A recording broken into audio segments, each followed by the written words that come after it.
Hold it in if in doubt, yeah. Let's move on a little bit to the, you know, Amy, when we travel, we see connections between the cultural landscapes and the local food produced and the buildings of that region.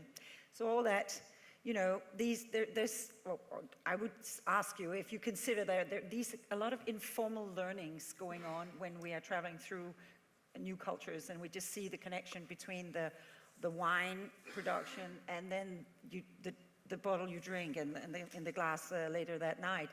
Do you think that's there's this informal learning which is important to understand and appreciate food?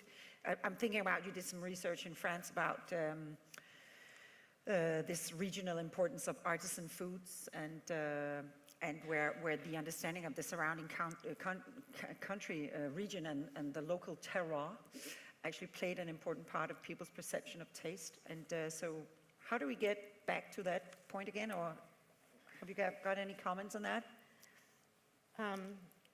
So let me see. Influence of cultural landscapes. Yeah, I think that one of the things that's really quite fascinating about our relationship to an idea of the natural world as a landscape is that, you know, most of the ways in which in human history we have manipulated the natural world to our own ends has been for the purpose of providing sustenance, right? So we manipulate the landscape partly to get materials for buildings, but then we also manipulate the landscapes to get materials for our ability to consume to survive, right? I mean, sometimes we're also, you know, if you're hunting and gathering, you might be going into the forest and you're not necessarily changing the landscape, but with the domestication of agriculture, that's, you know, what we're doing. Sure. So any culture that you go to, you know, you're going to find a way in which you're going to be able to know something about that culture because of the way in which the physical landscape has been manipulated for cultural ends, for eating, right, for the ability to survive. And then I think, so one of the really interesting things is, why is it in certain cultures the landscapes have move in one direction versus another? And some of that has to do with the particular value structures and systems and the sort of technological capacities of that culture, but there's also change over time. So if you think about what's happened to the ways in which with industrialization and globalization in the last century is increasingly more and more of the cultural working landscapes are being changed because of more and more people going to cities, and more of the way in which we do agriculture is in a larger scale industrial process. So our landscapes are really interesting because they're sort of telling the story of the ways in which the changes in society are in a sense made real on the landscape, but also those changes in the landscapes are actually making us different as a society. And so the question of, is this particular space unique and is going to give us a food like a cheese or a wine or this or that, that has a quality that's very significant to us because it comes from this landscape? That proposition is not what everybody does all the time, and some cultures value it more than others. So in the case of France, there's a lot more sense of cultural value towards these particular kinds of landscapes. And as I was talking to some people last night, in the United States, we've never particularly invested as a culture, as a society, as a political system or an economic system in a small environment for producing food.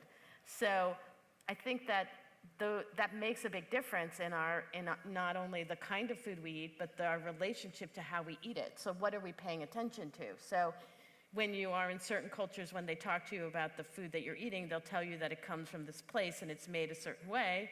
And in another culture, in another setting, they're just saying, have this comes food. From the supermarket. Or I made it, I got a recipe online, and I'm really interested in Thai food right now, so I bought some Thai ingredients, and here's my really cool, funky Thai dish. Yeah. And they're giving you context, but the context isn't specific to any landscape that they have a relationship to. So do you think that's important for learning and respecting, understanding food better, that it is connected to the understanding of the landscape, the cultural landscape?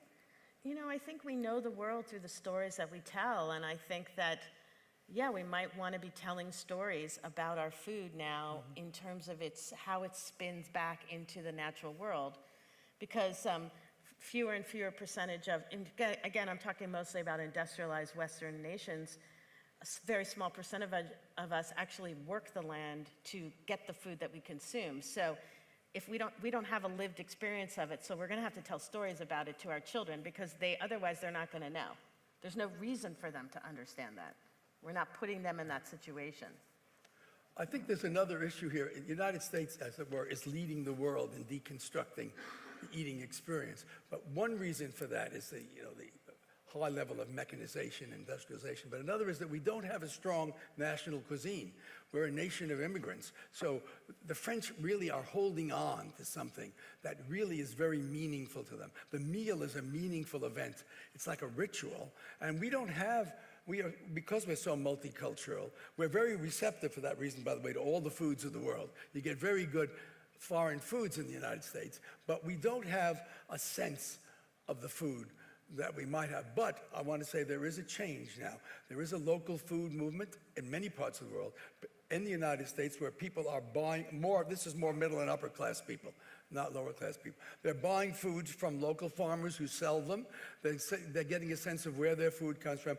And because of the great concern now among liberals with the state of the planet, sustainability has become a moral force in the selection of foods, increase in vegetarianism, all sorts of things of that sort. And that has put a certain meaning into eating, which has been lost in a way because we don't have these traditions like the French and most people in the world have. So we've got this new one, which is actually quite important and meaningful. And people are very animated now about what they eat. And this big natural thing, which I think is myself overblown, but nonetheless the idea is we want to get back to nature because we're so isolated from it now. So I think there are some counter movements at work. But I think we can find also in architecture a kind of trend towards Yes. the nature and the meaningfulness, and we're talking circular economy, we're talking recycled materials, all that. So the morality of things, or the CSR aspects of things, is important also in architecture, and that is like a total.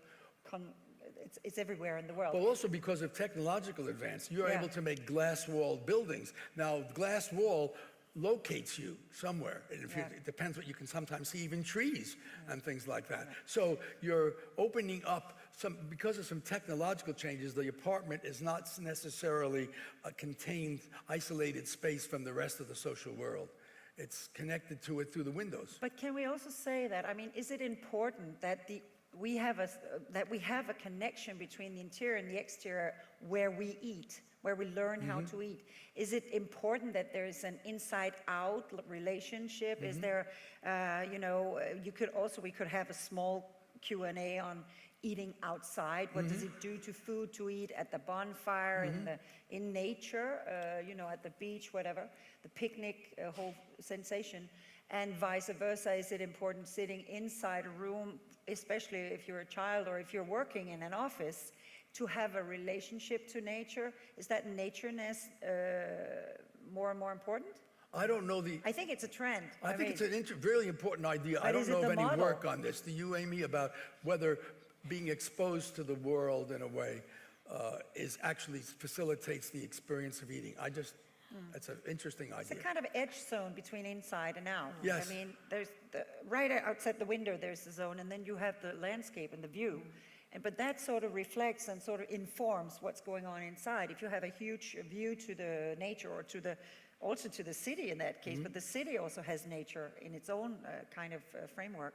So that inside-out relationship, rather than sitting, can I just add another thing? Because Roberto, the chef who's here somewhere perhaps, he mentioned a story about he worked in wonderful kitchens. He also worked in horrible kitchens, like the one 3 floors underground with no daylight. And he said that does a lot to the chef, and to tell you the truth, also to the flavors. And that's also interesting. So thinking about the right working environment, obviously we know indoor climate, daylight, good air, all that, but also for learning, for informing our experience of food, is that important? Well, in the most tangible sense, I can tell you that I do a lot of work with teaching young people how to cook as part of a pedagogy in relationship to food and culture and other concepts. I happen to have a foods lab that I teach in, and we've been doing this for over a decade, and one of the things that's the most interesting to me in how our changing relationship to the natural world is manifest in the everyday experiences of young people, and when you're trying to teach them, is they're very bad at what we call in the business product ID. So we spend a lot of time with our students actually putting out parsley, dill, sage, basil, because they don't have a proximate relationship to the food being grown that they eat, and they often get the food already prepared for them, either in the home or outside of the home. They don't actually know what the natural form of the things that they're consuming looks like. So one thing that, for example, at the University of Vermont, we have a new dining hall, and a group of us have been working a lot with it was designed, and we got to help with the design of particularly a particular area, which is going to be a culinary education center, and we're going to be having demos and also cooking classes. And we put in a living wall so that the herbs would be growing on the side of the wall. Yeah, and I think that those kinds of ideas are super interesting and important, because that's that moment where we have to accept that our everyday experience now is that distance, and we have so many people living in cities. There's no reason why they should see a working landscape of farms outside their door, but inside we could bring some of those ideas or landscapes inside, and I think that's an interesting idea. Yeah, in the Philadelphia school, a few of them now, they're starting, if there's a space available, putting a little garden outside in which some of the children go out and actually plant and harvest the food. And there's a big one in Berkeley, which is sort of a demonstration piece, which has got a big farm right outside it. Okay, we should think of moving on perhaps a little bit, but I just have a couple of questions to the end here. So, yes, I think we covered that. Let's see here. Amy, you made some studies on pedagogy of learning children to taste. Have you got more comments on that? Is it, what came out of the studies of what was important there, and are there any framing around it? Yeah, so there's a couple, so we've been doing this work for 10 years, and we've had hundreds and hundreds of, these are young adults, so not young children, and one thing I am very interested in is, and this, I'd be interested what Paul thinks about this in terms of, but from a psychology point of view, developmentally, when should we say that people should learn how to cook and learn how to taste? Which is to say, tasting, I think, is something that one, is important to be teaching all the time, because I think it does give you teaching people how to pay attention to their food and understand it and all of its complexities. But then when you go to the next level of teaching how to cook, we really see that it's between 16 and 24, which is the moment of you're starting to think about leaving home, and you're actually understanding that you might be responsible for your own food procurement and provisioning. So that's a very interesting moment for us as a research group. What would we do in that space? And in the teaching that we do in that moment, when it's learning how to taste in relationship to cooking, a lot of what we have worked with them on is how to get the sensory experience to go from the unconscious to the conscious. People are tasting, in the American context, you're eating all the time, but it is not necessarily part of family life that you talk about the food as you eat it. I come from a talk about your food as you eat it background, but I realize that's not what everybody does.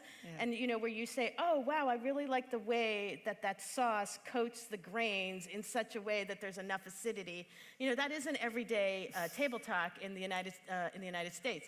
So we spend a lot of time, we don't allow anybody who's been working in the foods lab, and we all come together and we eat together. And nobody is allowed to eat until everybody sits down and we all smell the food together, and then we taste the food together, and then every week they have to write down analytically their experience, and then they have to write it up in a reflection. So we're trying to create a mechanism of awareness and repetition so that the sensory experience comes to the forefront, and then it becomes intrinsic to their experience of the food. And it's very, we're very particular about it, and we found it to be very interesting. So and actually, helpful. what you're saying is that I'm the annoying French waiter that now has to come in. French waiter? Yeah, Okay. and say that I'm afraid you're going to have to Time to move, go. you have We to will- move I on to the have- next course. Can I ask one more question? Because there's so many questions to ask. I'm sorry. Thank you. So do we need a teacher or a parent or somebody to help us understand, to learn about food? Yes, we always have to learn. We have to learn to taste, and we have to learn to cook, and somebody has to do that. And we have to think about that. As our societies have changed, it's not necessarily an automatic act in domestic situations, and so therefore it's become more of an issue of our societies.